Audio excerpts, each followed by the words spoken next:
رات گئی وجاہت گھر لوٹا تو سب گھر والے لاؤنج میں بیٹھے باتیں کر رہے تھے۔ شان صاحب کو وہ دوپہر میں آفس پہنچتے ہی گھر بھیج چکا تھا۔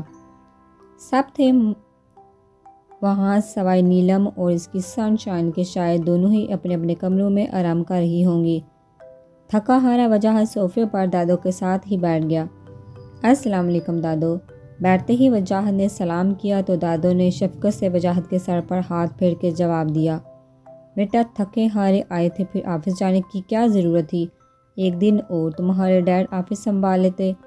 عالیہ بیگم نے اپنے بیٹے کو دیکھا جو صوفے کی پشت سے ٹیک لگائے آنکھیں موندے بیٹھا تھا۔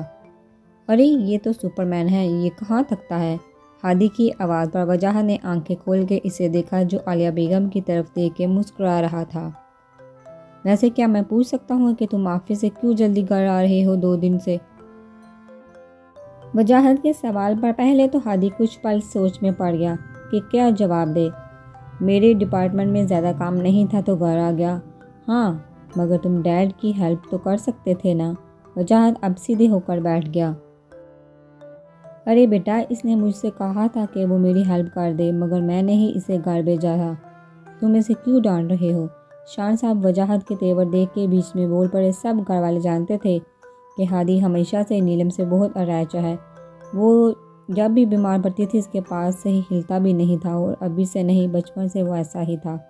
ملک سے باہر بھی ہوتا تھا تو فوراً واپس آ جایا کرتا تھا، مگر یہ بات کبھی وجاہت نے نوٹ نہیں کی تھی کیونکہ وہ اپنی دنیا میں مگن رہنے والوں میں سے تھا۔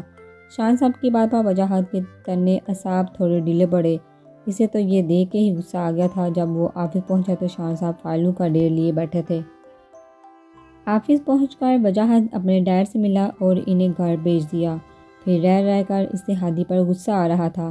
ہادی پھر بھی تمہیں ڈیڈ کے ساتھ رکنا چاہیے تھا، مجھے تم سے ایسی غیر ذمہ داری کی بالکل توقع نہیں تھی، وجاہت نے تھوڑے سخت لہجے میں کہا تو ہادی بھی چڑ گیا اور اپنی چڑ میں وہ وجاہت کو صحیح سے تپاتا تھا۔ لو دیکھو ذرا بول بھی کون رہا ہے ذمہ دار انسان؟ خود تو تم 1 مہینہ ہنی مون پر گھوم کر آئے ہو اور ہمیں کام کا لیکچر دے رہے ہو۔ ہادی نے طنزیہ مسکراہٹ لیے کہا تو سب کے چہروں پر دبی دبی سے مسکان آ گئی، جبکہ وجاہت ہادی کو اور زیادہ غصے سے دیکھنے لگا۔ اس سے پہلے کہ وہ کچھ بولتا دادو نے وجاہت کو بولنے سے پہلے ہی ٹوک دیا، وجاہت جاؤ بیٹا فریش ہو جاؤ اور ہانی کو بھی جگا دو، رات کا کھانا سب مل کر کھاتے ہیں۔ وجاہت جو غصے سے ہادی کو گھور رہا تھا دادو کی بات پر چون کر انہیں دیکھنے لگا۔ کیا مطلب ہے دادو، ابھی تک آپ لوگوں نے کھانا نہیں کھایا؟ رات کے 10 بج رہے ہیں اور آپ لوگ ایسے ہی بیٹھے ہیں؟ وجاہت نے سب کو دیکھ کے کہا۔ بیٹا جی اتنے دنوں بعد آپ گھر آئے ہو تو ہم نے سوچا آج کھانا ساتھ میں کھائیں گے، بس تمہارا ہی انتظار کر رہے تھے۔ عالیہ بیگم بولتے ہوئے اپنی جگہ سے اٹھی۔ تم جاؤ فریش ہو اور ہانی کو جگا دو۔ بولتے ہوئے وہ کچن کی جانب چلی گئی، جبکہ وجاہت کو یہ فکر لاحق ہو گئی کہ ہانیہ دوپہر سے سو رہی تھی۔ کیا ہانیہ دوپہر سے ابھی تک سو رہی ہے؟ ٹھیک تو ہے نا؟ وہ بولتے ہوئے وجاہت اپنے کمرے کی طرف بھاگا، جبکہ سب نے ہی ایک دوسرے کو دیکھا۔ کسی نے یہ سوچا ہی نہیں تھا کہ ہانیہ تو کبھی اتنا نہیں سوتی۔ سب سمجھے کہ تھکن کی وجہ سے وہ آرام کر رہی ہوگی۔ عالیہ بیگم وجاہت کے کمرے کی طرف بڑھی تو دادو نے انہیں روک دیا۔ رکو عالیہ، وجاہت ابھی کیا ہے، ہانی ٹھیک ہوگی اور ابھی وجاہت کے ساتھ نیچے آ جائے گی۔ تم ملازم سے کہو کہ کھانا لگائے اور جا کر دیکھو کہ وہ نیلم کو تنگ تو نہیں کر رہی۔ عالیہ بیگم جی اچھا کہہ کر کچن کی طرف چلی گئی، جبکہ اب سبھی گھر والوں کو ہانیہ کی فکر لاحق ہو گئی تھی۔ وجاہت جیسے ہی کمرے میں داخل ہوا تو دیکھا کمرے میں گپ اندھیرا کیا ہوا تھا۔ ہاتھ بڑھا کر اس نے جیسے ہی سوئچ آن کیا کمرہ ایک دم روشنیوں سے نہا گیا۔ اس نے دیکھا ہانیہ کمفرٹر اور شاید گہری نیند میں تھی۔ وجاہت اس کے پاس آ کر بیٹھ گیا اور اسے جگانے کے لیے پیار سے اس کا سر سہلانے لگا۔ سن شائن چلو اٹھو، دھیمے لہجے میں کہتے ہوئے وجاہت نے اسے آواز دی، جس پر ہانیہ ذرا بھی نہ ہلی۔ اب کہ وجاہت نے اس کا کندھا ہلایا مگر وہ پھر بھی نہ جاگی۔ اب وجاہت کو اس کی فکر ہونے لگی۔ اس کا ہاتھ پکڑ کے وجاہت نے اس کی نبض چیک کی جو کہ بہت ہلکی چل رہی تھی۔ اب وجاہت کو صحیح معنیوں میں ٹینشن ہوئی۔ سائڈ ٹیبل پر رکھے پانی کی بوتل سے اس نے چند قطرے اپنے ہاتھوں میں لیے اور ہانیہ کے چہرے پر چھڑکے، جس سے وہ تھوڑا ہلی اور اس کے چہرے کے زاویے بگڑے۔ وجاہت نے پھر سے اس کے چہرے پر پانی چھڑکا تو ہانیہ ہوش میں آئی۔